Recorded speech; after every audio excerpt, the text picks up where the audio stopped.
since it's no secret that rich people want to turn us back into slaves or feudal serfs or whatever, I think it's worth talking about company towns and the way that that sort of thing plays out. A company town is a town, but not in the way that you know a town. So you think of a town as being like maybe a municipality, which is part of a state, or a province, which is part of a country. But company towns are not that. So like when America was pushing west and establishing new towns, and what would happen a lot of the time is it wasn't like the government going out and being like, people are settling like a town. No, a rich person who wanted to start a business, and a surveyor and a landscaper and an architect would go out to some land that was situated near resources, whether those were like minerals or oil or like running water, if it was like a textile mill, and they would decide what to do with the land, and then they would clear cut it. They would just cut the thing up, and they would plop down a town, just poof, town empty. And then they would bring workers to that town. Sometimes they would attract them with advertisements, and sometimes they would trick them into going there. So there are two kinds of company towns, typically. There are, how do I put this? Evil company towns, like mining company towns. What they would basically do is they'd be like, oh, well, we have to get coal out of the earth here, so we'll build a mine, we'll build like housing for the people who own the mine only, and we'll build like a company store, which is a store where you can buy things that you need that's owned by the company.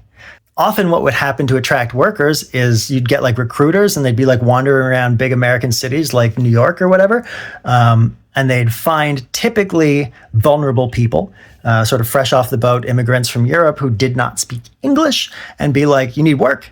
I got work for you. Come with me. And like put them on a train, and they'd be like, work? I don't know. And the train would take them like way out of the city to like the middle of nowhere, to a place that was like not really a town. In fact, there was no housing or anything. And they'd just be like, well, you're here. So first things first, you owe us for that train ticket. And that was expensive, already in debt, right?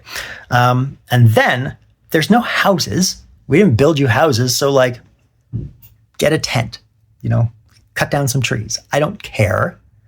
It gets cold in the winter though, so deal with it, probably. It's not really my problem. And then also they're not getting paid in money. They're getting paid in what's called scrip, which is like sort of tin, fake, shitty money. It's not like real money.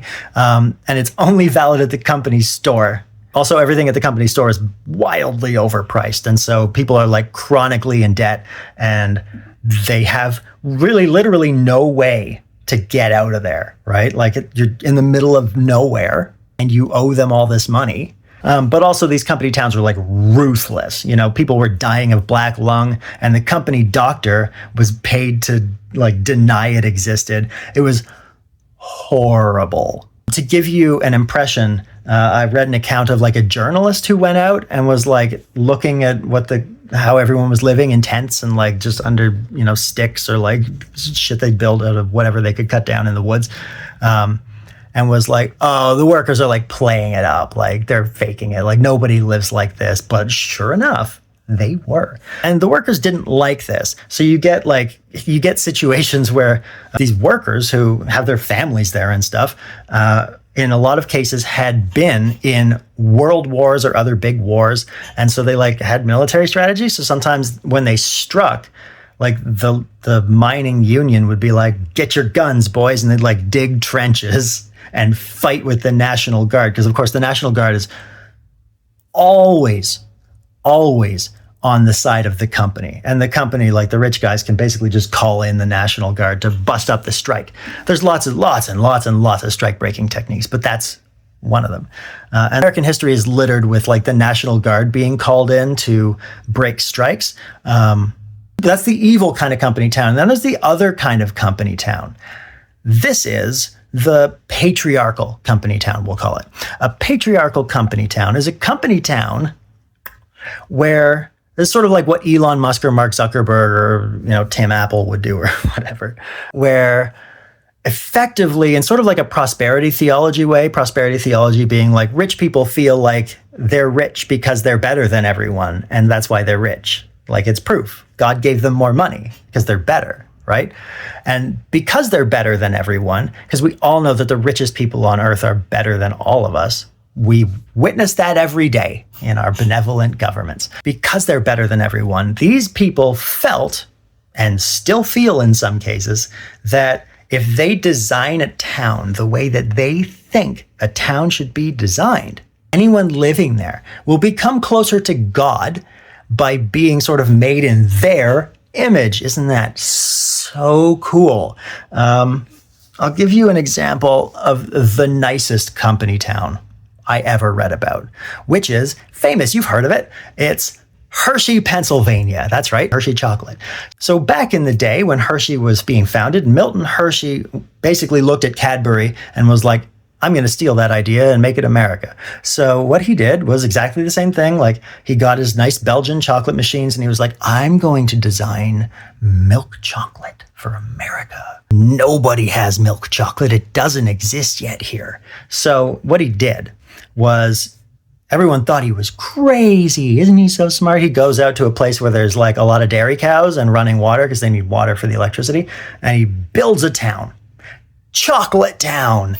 And in this case, he's able to attract workers very easily. He just puts ads in papers in New York and it's like, who wants to work in the magical chocolate town? And people are like, I do. And Milton Hershey is like, I'm gonna make this the best town ever and everyone will see how great I am. And you know this is gonna only go well, right? So what he does is he actually does a lot of benevolent stuff for the workers, right? Like, those kids, their kids are going to schools paid for and their healthcare is paid for. Like, it's benefits out the wazoo. Not the stick, but the carrot, right? Let's give all the workers a carrot. They deserve it. And it's genuinely not the worst place to work, considering there are mining company towns. You could do worse. But nevertheless, there's a hierarchical relationship there. And that means that even though conditions are like not bad, the workers, they've got demands that Milton Hershey maybe didn't foresee or whatever, and they try to band together and unionize. And what does he do? He goes to the dairy farmers and says, I can't buy your milk right now. You're out of luck. And they're all, of course, all like, we're going to be broke. What are you talking about? And he was like, well, they're striking, and that means I can't buy milk from you guys. So, they're all in the plant, tools down, striking. I don't know, I could open the doors and let you guys go at him if you want. And that's what he did. And so all these dairy farmers like rush in and beat the living hell out of his workers, right? So this approach to company towns is what they might call an iron fist in a velvet glove. Also, Milton Hershey, because he wants his town to be perfect, he actually rolls around town regularly in his car, spying on workers. He's got a little notebook in his car. He just does this on his spare time. He takes notes on like, are you cutting your grass? Is your house are you keeping that paint job up? Are you drinking too much? Are you having an affair? How are your kids doing? Are they having trouble in school, like with attitude, or like, are you maybe like an instigator? And so, no stranger to hiring like private investigators and spies and Pinkertons to basically bust the union, to basically like make sure he stays in control. And so that is the nicest example of a company town I ever read about, by a lot. And in most cases, they're not like that. Like Milton Hershey was like trying to be a hero. He was trying to be Rockefeller or whatever. I will leave you with the thing that haunts me most about company towns. And that was, in a mining company town, the workers got together and they had a strike, and the mining company decided to hire some Pinkertons, which are sort of private security. So Pinkertons were hired to bust up a standoff with the mining workers. And chaos ensues as gun battles and a fire erupts in the tent city where the mining workers are living. And a bunch of people die in the fire. And the headline that sticks with me is, the charred bodies of women and children show that Rockefeller knows how to win. So that's what we're looking at when we're looking at company towns.